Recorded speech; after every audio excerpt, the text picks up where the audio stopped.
જૈનના સાધુ જાય ને, જૈનના સાધુ એને શું કે જતી, બરોબર ને? જતી એટલે ત્યાગ, એનો ત્યાગ કરવો. અને પાછો ત્યાગ કેવો કે જો ગમે વસ્તુ હોય, બરાબર, એ ભોગવવાની તમને જ છે. જેમ કે સામાન્ય રીતે તમે માનીએ તો આપણા ઘરે રસોઈ બનતી હોય, રસોઈ, બરોબર, રસોઈ બને, એ જ રસોઈ આપણે જો આપણા માટે બનાવીએ અને આપણા માટે જમીએ, બનાવવાની આપણા માટે જ છે, છતાં એ રસોઈ બન્યા પછી આપણે એમ જમીએ તો એ ભોગ કહેવાય. શું કહેવાય? ભોગ કહેવાય. અને ઈ ને ઈ વસ્તુ તમે જો ઠાકોરજીને ધરીને જમો તો શું થઈ જાય? પ્રસાદ થઈ જાય. શું થઈ જાય? વસ્તુ ઈ નહીં છે, પણ એનો ખાલી ભાવ બદલ્યો. શું બદલ્યો? ભાવ બદલ્યો કે જે ભગવાનને આપણે ગમે એ રસોઈ બનાવીએ અને એ રસોઈ આપણે આપણા ઘરની અંદર જે મંદિરો હોય અને એ મંદિરની અંદર બિરાજમાન એવા ઠાકોરજી પછી જે સ્વરૂપે હોય ભગવાન એક છે એ નક્કી કરી લેવાનું. આપણા જીવનમાં ભગવાન એક જ છે.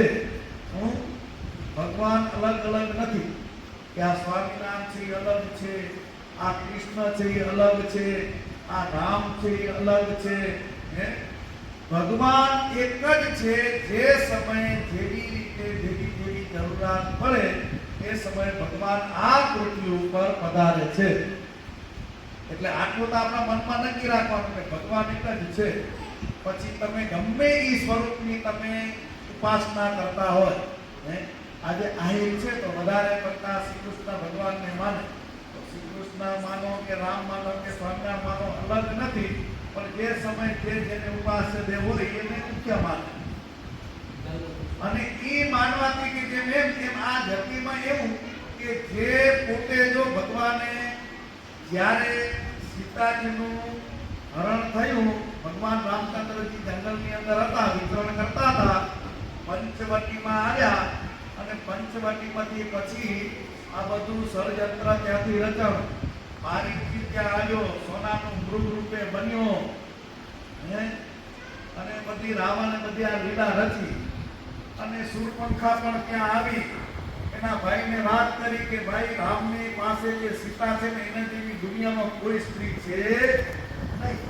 અને શાસ્ત્રમાં પણ લખ્યું કે જેવા રામ ને સીતાજી હતા કે લક્ષ્મી હતા એની સમાન રૂપવાન કોઈ દુનિયામાં સ્ત્રી છે પણ નહીં.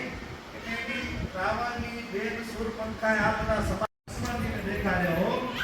આમાં જો આ તારે ભાભીના કાંઈ ઘરેના છે કોઈ એ કે ઓળખાય છે તો આપણે એના ઉપરથી સુરાગ મળે. બ્રહ્માનંદ સ્વામી વાત તમે કદાચ કોઈ આ સભા બહેનોએ કદાચ સાંભળ્યા હશે. હીરાપુરના બહેનો છે ને, હીરાપુરના બહેનો હશે એને સાંભળી હશે, મોક્ષના ભક્તો કદાચ નહીં સાંભળ્યું.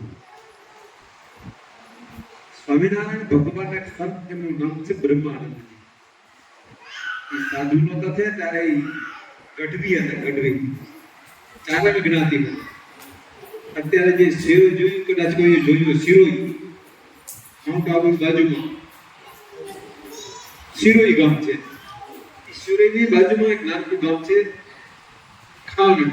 શું નામ છે? ખાણ. ત્યાંનું જન્મસ્થાન.